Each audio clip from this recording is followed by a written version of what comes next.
नमस्कार. आपण रोज देवपूजा करत असतो. देवाची पूजा, देवाची आराधना, प्रार्थना नेहमी करत असतो.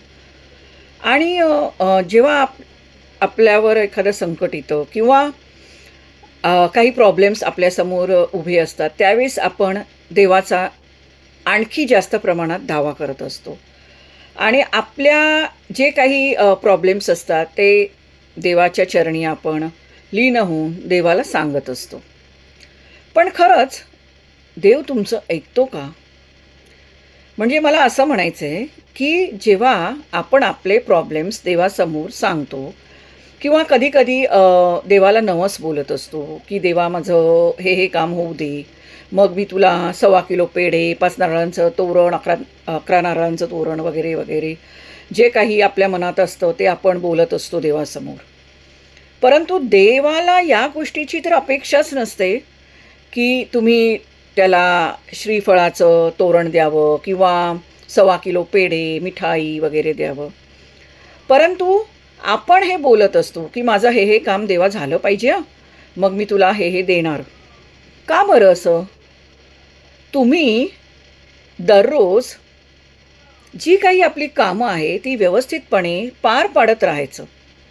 देवाला आपले प्रॉब्लेम्स काय आहेत ते सांगायची गरजच नाही.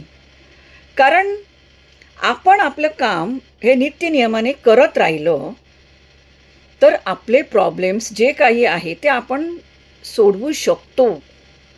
त्यासाठी देवाच्या समोर उभं राहून, देवाला प्रार्थना करून, देवाला सांगावं, की मला हे प्रॉब्लेम्स आहेत, तर ते सॉल्व्ह झाले पाहिजे. तर मी तुला नारळाचं तोरण देईन, पेढे, बर्फी जे काही द्यायचं असतं ते देईन. पण असं काही नसतं.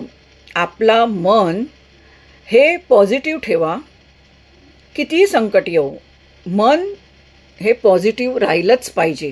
हां, सांगायला ही गोष्ट खूप सोपी असते. मन पॉझिटिव्ह ठेवा, मन पॉझिटिव्ह राहिलं पाहिजे.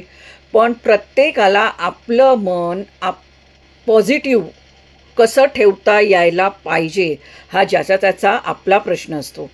आणि ते पॉझिटिव्ह मन ठेवून आपण आपली कामं ही पार पाडायची असतात.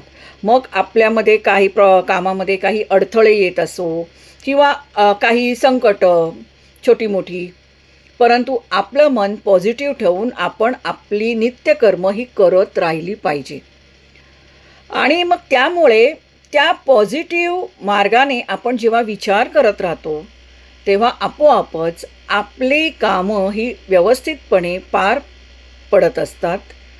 आणि आपल्यावर जे काही संकट आलेलं असतं किंवा जे काही अडथळे आपल्या आयुष्यात असतात, ते अडथळेसुद्धा आपल्या आयुष्यातून निघून जातात.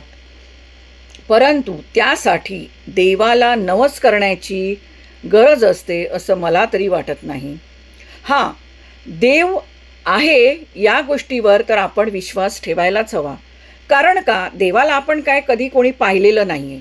परंतु दैवी शक्ती ही जगात आहे या गोष्टीवर तर आपला विश्वास असायलाच हवा. कारण जग हे चाललेलं जे आहे ते त्या दैवी शक्तीच्याच जोरावर आहे असं मला तरी वाटतं. त्यामुळे त्या दैवी शक्तीला आपला नेहमी नमस्कार असायलाच हवा. परंतु त्यासाठी नवस करणं हे मला तरी पटत नाही. हां, तुम्ही तुमचे नित्यनियमाने जी काही कामं समोर आलेली असतात, जी काही संकटं तुमच्यासमोर उभी राहिलेली असतात, त्यांना धैर्याने तोंड द्या, त्यांना सामोरं जा, त्यातून मार्ग काढा, चार चौघांशी बोला, एकमेकांचे विचार ॲक्सेप्ट करा. म्हणजे त्यांची काय मतं आहेत, आपलं काय मत आहे, हे एकमेकांशी चर्चा करून मांडा. आणि त्यातून आपल्याला आपोआप आपलं मन हे पॉझिटिव्ह राहायला मदत होतं. आणि आपली कामं जर नित्यनियमाने व्यवस्थित पार पाडायला जर आपण शिकलो ना, तर मला तरी वाटतं नवस करण्याची गरज भासत नाही. आपले प्रॉब्लेम्स हे व्यवस्थितपणे पार पडत असतात.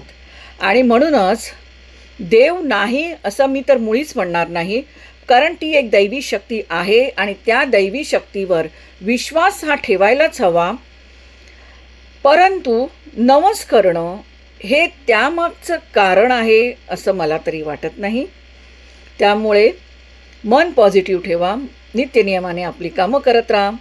जे काही अडथळे आपल्यासमोर उभे असतात ते आपोआप पार पडत असतात.